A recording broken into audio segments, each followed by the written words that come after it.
নমস্কার। যুক্তি তর্ক সঙ্গে অর্কয়ে আপনাদের স্বাগত। আপনাদের সঙ্গে আমি অর্কপ্রভ সরকার। 2009 সালে লোকসভা নির্বাচনের ফলাফল নিশ্চয়ই আপনাদের মনে আছে। কংগ্রেস এবং তৃণমূল আসন সমঝোতা করে লড়েছিল। কংগ্রেস লড়েছিল 14টি আসনে, তৃণমূল 27টি, একটিতে এসইউসি, যদি এসইউসির সঙ্গে আবার কংগ্রেসের লড়াই হয়েছিল। ফলাফলে তৃণমূল 19, কংগ্রেস 6, এসইউসি 1, বিজেপি 1, বামফ্রন্ট 15। অনেক রথী মহারথী বামফ্রন্টের একেবারে কি বলবো ঝড়ে উড়ে গিয়েছিলেন।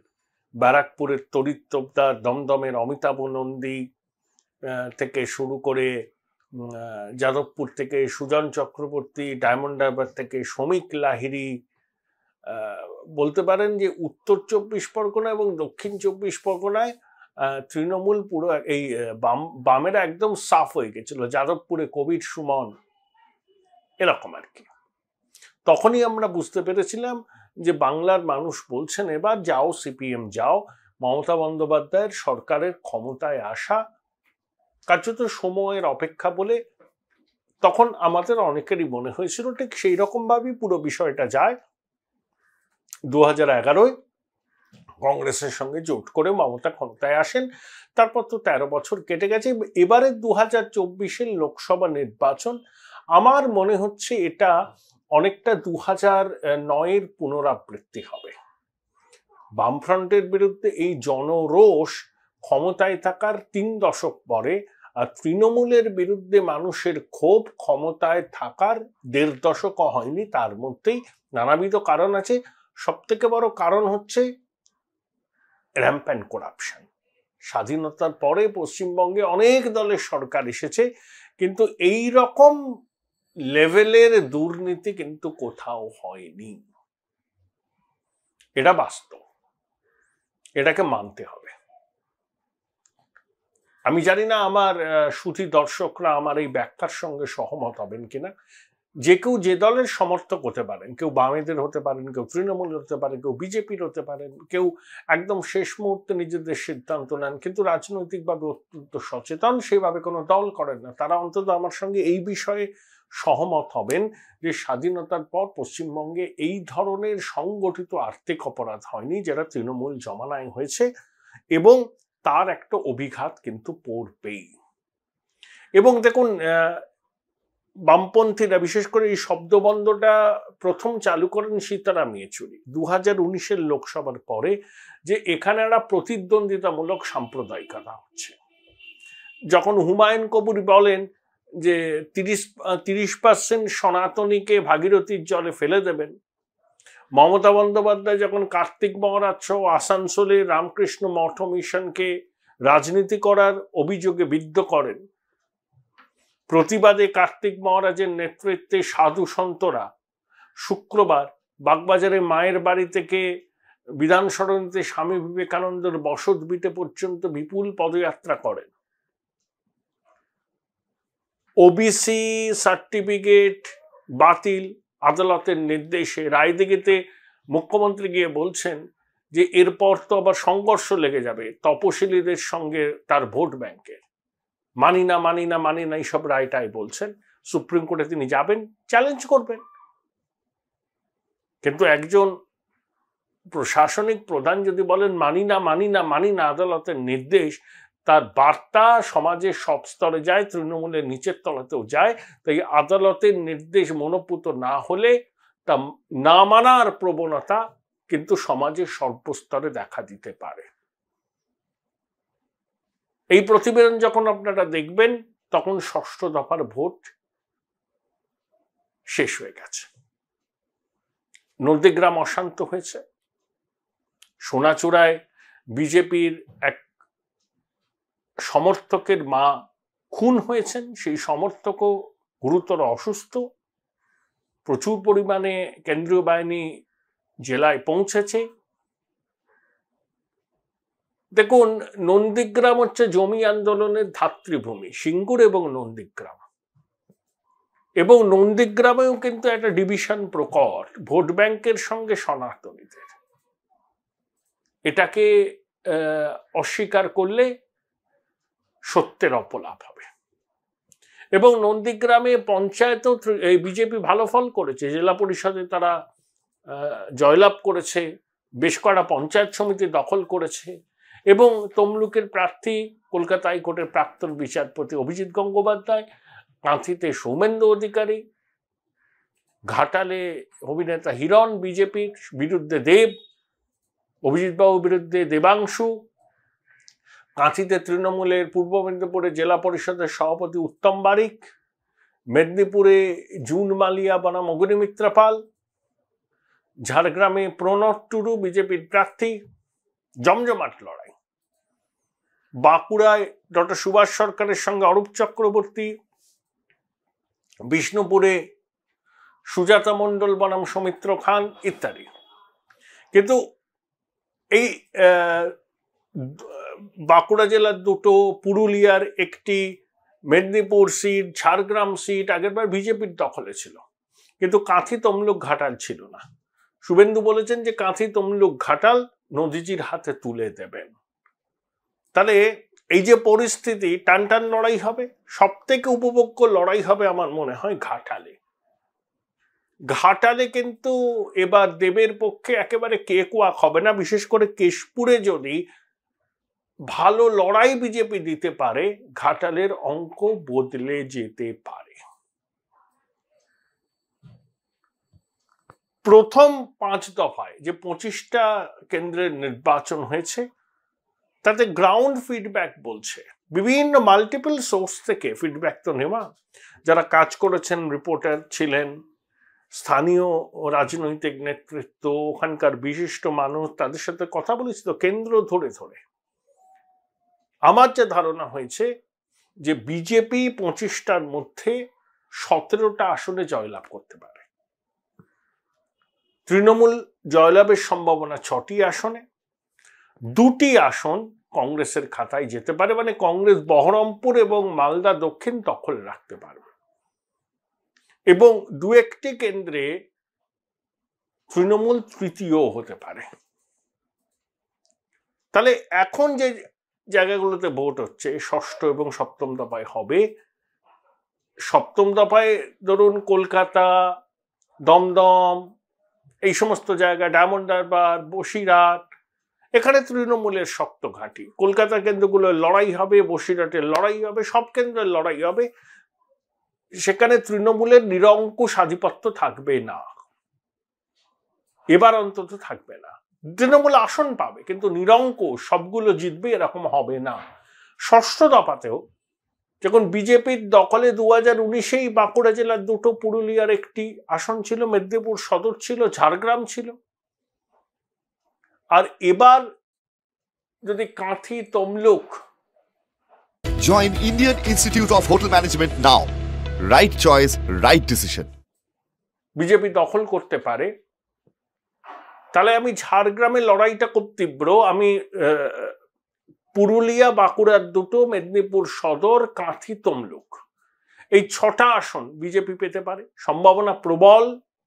আমি ঝাড়গ্রামের আসন আমি তৃণমূলকে এগিয়ে রাখবো, এবং দেব আর হিরণের লড়াই একেবারে ফাটাফাটি, হাড্ডাহাড্ডি। হয়তো দেখবেন খুব সামান্য ভোটের মার্জিনে জয় পরাজয় নিষ্পত্তি হবে।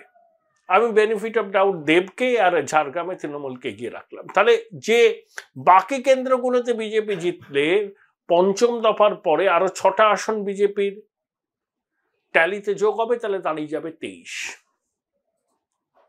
তৃণমূলের দাঁড়াবে 8। তাহলে বাকি আসনগুলোতে তৃণমূলকে সবকটা আসন জিতলেও 15 হবে না, কিন্তু সবকটা আসন তৃণমূল জিতবে না। তাই আমি বলেছি না, বিজেপি 25-এর নিচে নামবে না, আর তৃণমূল 15-র উপরে কোনো অবস্থাতে উঠবে না। বিজেপি 25 থেকে বেড়ে 28-29 যেতে পারে, তৃণমূল 11টায় যেতে পারে, ধরুন 29-11-2। বামপন্থীদের খাতা খোলার সম্ভাবনা নেই। সেলিম সাহেব লড়াই করবেন, কিন্তু শেষ পর্যন্ত আবু তাহেরি ওখানে জিতবেন। তাহলে দেখুন, বিজেপি ধরুন 25টা তর্কের খাতিরে, তৃণমূল 15, কংগ্রেস 2। 2009-এর ফলাফল দেখুন, বামফ্রন্ট 15, তৃণমূল আর কংগ্রেস মিলিয়ে পেয়েছিল আপনার 25, এসইউসি 1, বিজেপি 1। তাহলে বামফ্রন্ট পেয়েছিল 15, তারপরেই তাদের বিদায় ঘন্টা বেজে গিয়েছিল। এবারেরও 2024-এর লোকসভা নির্বাচন সেই ফলেরই পুনরাবৃত্তি ঘটাবে না তো? ইঙ্গিত কিন্তু সেরকমই। এবং একথা বলতে পারি, বিজেপি উত্তরপ্রদেশে কিছু আসন কম পেলে সেই ঘাটতি তারা পূরণ করবে পশ্চিমবঙ্গ, তামিলনাড়ু, তেলেঙ্গানা, অন্ধ্রপ্রদেশ, কেরলেও তারা এবার খাতা খুলবে। অনেকে বলছেন না, জেডিইউ বিজেপি অ্যালায়েন্স বিহারে সুবিধা করতে পারবে না। আমার মনে হয় ফলাফল 2019-এ যা ছিল আশেপাশেই হবে। মহারাষ্ট্রে 48টার মধ্যে এনডিএ 35-এর নিচে নামার সম্ভাবনা নেই। উড়িষ্যাতেও 2-1টা বাড়বে, ঝাড়খণ্ডে একই রকম থাকবে, ইত্যাদি ইত্যাদি। সব মিলিয়ে ওই উত্তরপ্রদেশ বা ধরুন মহারাষ্ট্রের যে ঘাটতি, সেই ঘাটতি অন্য জায়গা থেকে মিটিয়ে নেবে। 400-400 হওয়ার সম্ভাবনা নেই, কিন্তু 2019-এর ফলাফলের কার্যত পুনরাবৃত্তি হবে। 19-20 ধরুন 303টে বিজেপি পেয়েছিল, হয়তো 298 পেল বা 310 পেল। এনডিএ 303 পেয়েছিল, হয়তো দেখা গেল এনডিএ 365 পেল, এরকম হবে। আর এনডিএতে না থেকেও কেন্দ্রে যে ক্ষমতাসীন দল সরকার করে, তার পাশে তাকে বিজু জনতা দল, ওয়াইএসআর কংগ্রেস, এরকম অনেক আছে। সব মিলিয়ে আপনি যদি দেখেন, ওই ট্যালি 400 ছুঁইছি হয়ে যাবে। তবে কংগ্রেস, রাহুল গান্ধীর বয়স 54, সেই সংখ্যা ছুঁতে পারবে না, ওই আশেপাশে থাকবে। প্রতিবেদন শেষ করব। দুদিন আগে উত্তর কলকাতায় নির্বাচনী সভা করলেন মুখ্যমন্ত্রী মমতা বন্দ্যোপাধ্যায়। বউবাজারের ব্যাংক অফ ইন্ডিয়ার মোড়ে প্রচুর মাইক টাইক লাগানো হয়েছিল, কিন্তু সর্বসাকুল্যে লোকজন খুব কম। সুদীপ বাবুকে একটু করে চাঙ্গা করলেন যে, সুদীপদা কে কি বললো তাতে আপনি কিছু ভাববেন না। এটাও বলে দিলেন সুদীপদার হয়তো এবারে শেষ নির্বাচনী লড়াই। প্রশ্ন করলেন যে, নাম না করে, তাপস রায়ের মুখ নেই সুদীপ বন্দ্যোপাধ্যায়কে সমালোচনা করা। সুদীপ বন্দ্যোপাধ্যায় আমার এলাকার সাংসদ, তাকে আমি ব্যক্তিগতভাবে চিনি, কিন্তু দুর্ভাগ্যের বিষয় সুদীপ বাবুকে আমি বিগত 10 বছর আমাদের অঞ্চলে দেখিনি। আমার হয়তো তার সঙ্গে দরকার হয় না, কিন্তু অন্যদের তো দরকার হয়। সুদীপ বাবুকে খুব অ্যাক্সেসেবল। তৃণমূলের কর্মী, স্থানীয় নেতা যারা ভোটে তার হয়ে লড়াই করেন, তারাও তার সান্নিধ্য বা তার নাগাল পান না। মমতা বন্দ্যোপাধ্যায় নিশ্চয়ই এটা জানেন। তার সুদীপ বন্দ্যোপাধ্যায়কে দিল্লির রাজনীতিতে যদি দরকার হতো, তাহলে তিনি অনায়াসে থেকে রাজ্যসভায় বাড়াতে পারতেন, এখানে অন্য কাউকে প্রার্থী করতে পারতেন। কিন্তু উনিও জেদ ধরলেন না, সুদীপ বন্দ্যোপাধ্যায় প্রার্থী হবে। এই সুদীপ বন্দ্যোপাধ্যায় 2004 সালে, তখন তৃণমূল কংগ্রেস বিজেপির জোট, কলকাতা উত্তর পশ্চিমে জোট প্রার্থী, তখন কলকাতার মেয়র সুব্রত মুখার্জি জোড়া মোমবাতি চিহ্নে নির্দলীয় লড়লেন, 1 লাখ ভোট পেলেন। জোড়াবাগানের মিন্টু শীল সিপিএম এর প্রার্থী জিতে গেল। তারপরে সুদীপ বাবু কংগ্রেসে যোগ দিয়ে বিধায়ক হলেন, আবার 8 সালে তৃণমূলে ফিরে 9 সাল থেকে টানা সাংসদ। তাহলে দলের দুর্দিনে সুদীপ বাবু কিন্তু তৃণমূলে ছিলেন না। তাপস বাবু 5 বারের বিধায়ক, দুবার কলকাতা থেকে নির্বাচিত হয়েছেন, 10 বছরের কাউন্সিলর হতে, একবার লোকসভায় দাঁড়িয়েছিলেন কংগ্রেসের টিকিটে, কিন্তু জিততে পারেনি। কিন্তু তাপস বাবুর রাজনৈতিক অভিজ্ঞতা ফেলনা নয়, এবং কাছের মানুষ কাজের মানুষ, তার একটা স্বচ্ছ ভাবমূর্তি আছে।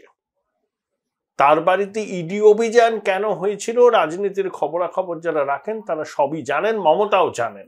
তিনি বিধানসভায় দাঁড়িয়ে শেখ শাহজাহানকে লক্ষ্য করে বলতে পারেন যে শাহজাহানকে টার্গেট করে ইডি ঢুকেছিল, কিন্তু তার দীর্ঘদিনের সতীর্থ তাপস রায়ের সম্পর্কে একটা শব্দ উচ্চারণ তিনি করলেন না। এমনকি তাপস রায়ের পরিবারের যারা আছেন তাদেরকে ফোন করে অন্তত ওরা পাশে থাকার তো বার্তা দেবেন, বা তাপসবাবুকে তো ফোন করতে পারতেন, তিনি কিন্তু কিছু করেননি। আসলে মমতা বন্দ্যোপাধ্যায় কালকে বিষয়টা বলে দিয়েছেন তিনি কেন তাপস বাবুকে অপছন্দ করেন। ছাত্রাবস্থায় তাপসবাবু সোমেন মিত্রর গোষ্ঠী করতেন, সেটাই মমতা বন্দ্যোপাধ্যায় তাপস রায়ের প্রতি বিতৃষ্ণার কারণ। তাই এলিতেলি গঙ্গাতেলি মমতা বন্দ্যোপাধ্যায়ের ক্যাবিনেটে জায়গা পেয়ে যান, আর তাপসবাবুকে পরিষদীয় সচিব, ওরা খায় না মাথায় মাকে জানি না, তারপরে ডেপুটি চিফ হুইপ, মাথার উপর নির্মল ঘোষ। তাপসবাবুকে যারা চেনেন 5 দশকের বেশি তার রাজনৈতিক অভিজ্ঞতা, কলকাতার ভূমিপুত্র, উত্তর কলকাতার ভূমিপুত্র। এবং তাপসবাবুর বাড়িতে যখন ইডির অভিযান হলো,